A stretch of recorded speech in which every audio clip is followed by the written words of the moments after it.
ॐ विद्युद्दामसमप्रभां मृगपतिस्कन्धैस्तां भीषणां कन्याभिकरवालखेटविलसद्दस्ताभिरासेवितां हस्तये चक्रगदासिखेटविस्खां चापं गुणं तर्जनीं बिभ्राणामनलात्मिकां शशिधरां दुर्गां त्रिनेत्रां भजे।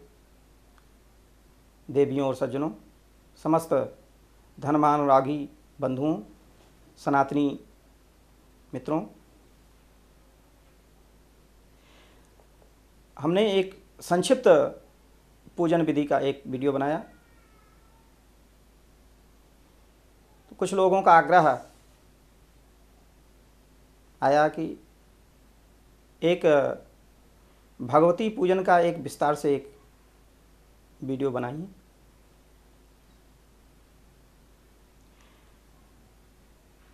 तो हम आज एक ऐसा वीडियो बना रहे हैं जो विस्तार से पूजन करना चाहते हैं भगवती को, भगवती का पूजन करना चाहते हैं, चाहे नवरात्र हो या नवरात्र ना हो, कभी भी पूजन करना चाहते हैं विस्तार से अपनी श्रद्धानुसार। इसमें किसी भी प्रकार के मंत्रों का प्रयोग तो नहीं है, क्योंकि मंत्रों के लिए तो किसी आचार्य को बुलाना होगा, अथवा आप तद विषयक पुस्तकें जो उपलब्ध हैं उन्हें आप देखिए। ये हम केवल जो है आपको एक क्रम बताएंगे, व्यवस्था बताएंगे, आप लोग उसे देखें। पूजा मूलतः 6 प्रकार की होती है। पंचोपचार विधि से पूजा होती है, दशोपचार विधि से पूजा होती है, षोडशोपचार विधि से पूजा होती है, अष्टदशोपचार विधि से पूजा होती है, अष्टत्रिंशद उपचार विधि से होती है, जो 38 प्रकार की वस्तुएं चढ़ाई जाती हैं, पूजा होती है। और एक पूजा होती है राजोपचार। सभी पूजा अलग अलग प्रकार से होती है। किसी भी देवी देवता की पूजा इस प्रकार से की जा सकती है, करनी चाहिए अपनी श्रद्धा के अनुसार, अपने सामर्थ्य के अनुसार। क्योंकि शास्त्र में लिखा है, देवे तीर्थे द्विजय मंत्रे दैवज्ञे भैष्ये गुरु यादृशी भावना यस्य सिद्धिर्भवत् तादृशी। जितनी आपकी श्रद्धा होगी देवता में, उतना ही आपको फल प्राप्त होगा। आपकी जैसे श्रद्धा है, सामर्थ्य है, उसके अनुसार भगवती की, भगवान की पूजा करें। यह जो वीडियो हम बना रहे हैं, ये जो आपको बता रहे हैं, यह भगवती दुर्गा से संबंधित है। दुर्गा, लक्ष्मी इत्यादि देवियों के लिए पूजा की विधि है। कभी भी, चाहे आप नवरात्रों में पूजा कर रहे हों या नवरात्रों के अतिरिक्त वैसे पूजा कर रहे हों, ये आपके लिए हमेशा सहायक सिद्ध होगी। पूजा जैसे मान लीजिए मूर्ति की प्राण प्रतिष्ठा करनी है, तो उसमें अधिवास होता है, पंचाधिवास होता है, सप्ताधिवास होता है। जैसी जिसकी व्यवस्था होती है वो अधिवास कराते हैं मूर्ति की। सबसे पहले यंत्र इत्यादि है, किसी धातु पर बना हुआ यंत्र है या मूर्ति है, अग्निउत्तारण किया जाता है और तत्पश्चात प्राण प्रतिष्ठा की जाती है। यह विधि जो है वह किसी योग्य आचार्य की देखरेख में होनी चाहिए। इसके लिए मैं आप लोगों को सलाह नहीं दूंगा कि आप बगैर किसी विशेषज्ञ के आप ये कार्य करें। देवी पूजन में सबसे पहले आवश्यकता होती है ध्यान की। जैसा कि मैंने वीडियो की शुरुआत में एक श्लोक पढ़ करके भगवती का ध्यान किया, आह्वान किया। ध्यान कर सकते हैं उस मंत्र से या किसी भी मंत्र से देवी का ध्यान कर सकते हैं। फिर उसके पश्चात है आवाहन, उनको बुलाइए। जैसे किसी को बुलाते हैं, अपने मित्र को बुलाते हैं, रिश्तेदार को बुलाते हैं, बगैर बुलाए तो आपके घर में आएंगे नहीं। तो भगवती को बुलाना होगा, बुलाइए, आइए भगवती माता आइए। फिर उनको आसन दीजिए बैठने के लिए। आसन की जो व्यवस्था होगी, आपने चौकी इत्यादि पर जो वस्त्र फैला रखा होगा, बिछा रखा होगा, उस पर बैठने के लिए आह्वान दीजिए। अष्टदल कमल बनाया होगा आपने, या और वेदी बना रखी हो, सर्वतोभद्र इत्यादि, उस पर भगवती को बैठाइए। पाद्य पैर धोने के लिए, हाथ मुंह धोने के लिए, आचमन करने के इत्यादि के लिए जल दीजिए।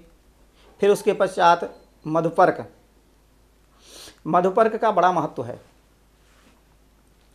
प्रायः ये सद्यः आजकल तो विभिन्न प्रकार के एनर्जी बूस्टर जो है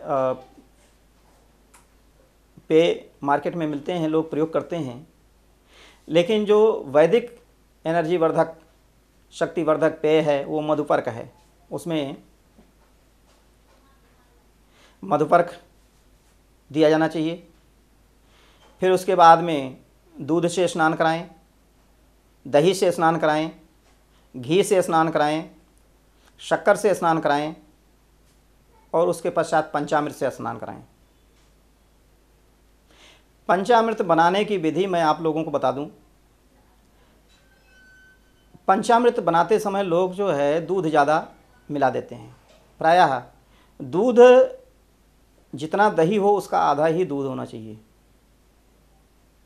पंचामृत से स्नान कराएं। पंचामृत से स्नान कराने के बाद में गंधोदक स्नान कराया जाता है। गंधोदक स्नान करा करके फिर उपटन, भगवती को उपटन लगाया जाता है, उद्वर्तन होता है। फिर भगवती को पादुका प्रदान करें। पैर में पहनने के लिए पादुका दी जाती है, वस्त्र पहनाया जाता है, वस्त्र चढ़ाएं। अगर इस विशेष विधि से पूजन करते हैं तो आपको यहाँ पर वस्त्र की जगह पर उन्हें जो जैसे साड़ी है, ब्लाउज है, पेटीकोट है, शाल है इत्यादि वस्त्र दिया जाने, वस्त्र, उपवस्त्र, सहवस्त्र इत्यादि सारी चीज़ें दी जानी चाहिए। फिर उसके बाद में जो भी आभूषण इत्यादि आप चढ़ाना चाहते हैं आप चढ़ा सकते हैं, भगवती को अर्पण कर सकते हैं। कंघी दी जानी चाहिए केशपाश संस्कार के लिए। जैसे आप अपने लिए कंघी इत्यादि का प्रयोग करते हैं, भगवती के लिए कंघी का प्रयोग करना चाहिए। सुरमा दिया जाना चाहिए, चढ़ाना चाहिए। कंगन चढ़ाना चाहिए भगवती को। कान के आभूषण, कर्णभूषण इत्यादि चढ़ाने का विधान है। हार, गले में पहनने के लिए हार है। अंगद, बाजूबंद है, बाजूबंद चढ़ाना चाहिए। अंगूठी पहनानी चाहिए, अंगूठी चढ़ानी चाहिए।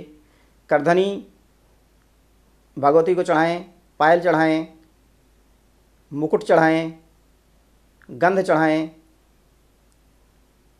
सुवासित गंध, सौभाग्य सूत्र चढ़ाएं। हल्दी, हल्दी भगवती को अवश्य चढ़ाएं। कुमकुम चढ़ाएं, अक्षत चढ़ाएं। एक बात ध्यान रखिए, भगवती दुर्गा को सिंदूर पैरों में ही चढ़ाया जाता है, मस्तक में नहीं लगाना जाता। बहुत लोगों को मैंने देखा है मस्तक में लगाते हुए। भगवती दुर्गा के पैरों में ही सिंदूर चढ़ाएं। और लक्ष्मी इत्यादि की पूजा कर रहे हैं तो आप उनके मस्तक में लगा सकते हैं। सिंदूर हो गया। पुष्प माला पहनाएं। धूप दिखाएं, दीपक दिखाएं, नैवेद्य भोग लगाएं, पान, लौंग, इलायची खिलाएं, आचमन कराएं, फिर फल चढ़ाएं, पुनः आचमन कराएं, दक्षिणा चढ़ाएं और भगवती को, ये राजोपचार विधि है। तो बिल्कुल राजोपचार का मतलब राजा से, जैसे राजा का पूजन किया जाना चाहिए, राजा का स्वागत किया जाना चाहिए, ठीक उसी प्रकार से सारी चीज़ें हैं। छाता चढ़ाएं, छत्र है, चमर चढ़ाएं, दर्पण चढ़ाने का विधान है। पंखा, तालवृंत चढ़ाने का विधान है, पंखा चढ़ाएं। आरती करें भगवती का। एक आरती की एक वीडियो मैंने बना रखी है, आरती के बारे में विशेष रूप से, वहाँ देख सकते हैं आप लोग। प्रदक्षिणा से पहले पुष्पांजलि करें। पुष्पांजलि के पश्चात प्रदक्षिणा, भगवती देवी की एक प्रदक्षिणा की जाती है, प्रदक्षिणा एक की जाती है और देवी पूजन में आचमन 4 किया जाता है। अन्य दूसरी पूजा में 3 बार आचमन किया जाता है, देवी की पूजन में 4 बार आचमन किया जाता है अपने आप। और फिर उसके बाद प्रार्थना करें। प्रार्थना करके हाथ में जल लें और जल लेकर के भगवती को चढ़ाएं कि ये जो भी मैंने किया है वो आपका है, आपको समर्पित है। अपने आसन के नीचे जल गिराएं, मस्तक में लगाएं। यह तो सामान्य पूजा हो गई। उसके पश्चात और आगे बढ़ने के लिए आवरण पूजा है। भगवती की 9 आवरण पूजा की जाती है। अखंड दीपक स्थापित करें, प्रज्वलित करें, पूजन करें।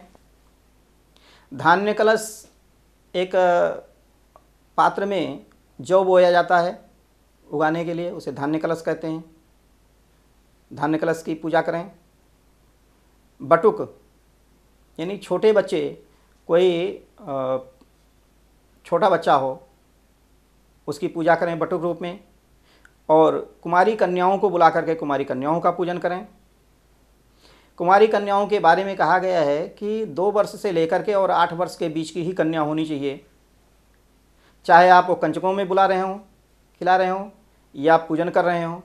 अब ऐसा नहीं हो सकता कि 2 वर्ष से छोटी कन्या है तो उसकी पूजा कर लें, या 8 वर्ष से ऊपर की है। 8 वर्षा भवेद गौरी, 8 वर्ष से ऊपर की कन्या का पूजन का विधान नहीं है। कुमारी पूजन करें। फिर उसके बाद में जिस आचार्य को आप बुलाए हैं, पंडित जी को बुलाया है, ब्राह्मण को पूजन करें, उनको जो वर्ण करें।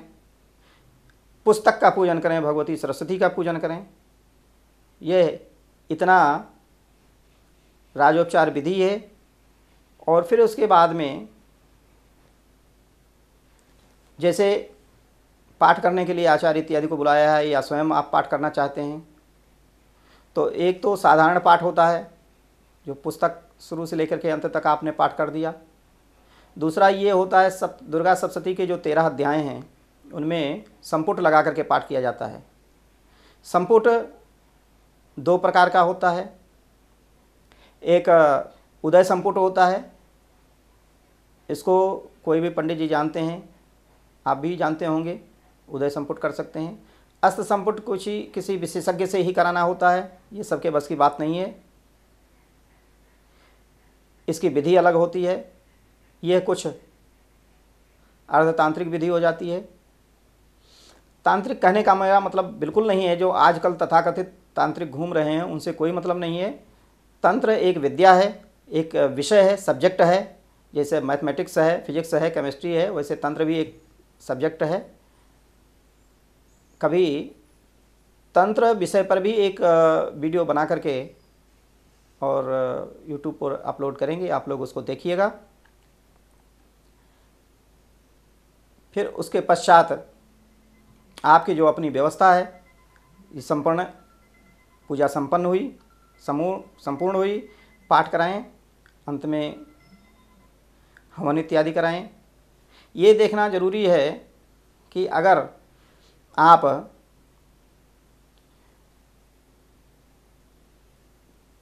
नियम है कि जितना जप किया जाए या पाठ किया जाए उसका दशांश हवन किया जाना चाहिए, और हवन का दशांश तर्पण किया जाना चाहिए, और तर्पण का दशांश मार्जन किया जाना चाहिए, और मार्जन का दशांश ब्राह्मण भोजन किया जाना चाहिए, कराया जाना चाहिए। अगर आप दशांश हवन करने में असमर्थ हैं तो 10% उसका पूरे मंत्र का या पाठ का दशांश अतिरिक्त जप या पाठ करा लें। और उसके पश्चात ब्राह्मण भोजन, देवी पूजन में तो कन्याओं के भोजन का भी विधान है। कन्याओं को भोजन कराएं, उनका पूजन करें, विदाई करें और ब्राह्मण भोजन कराएं। जब तक ब्राह्मण भोजन करा करके ब्राह्मण को विदा नहीं कर देते हैं, विसर्जन नहीं कराते हैं, तब तक आपकी विधि पूरी नहीं होती है वहाँ तक आप ध्यान रखें। ये विधि है और आप इसका प्रयोग करें, लाभ लें। धन्यवाद।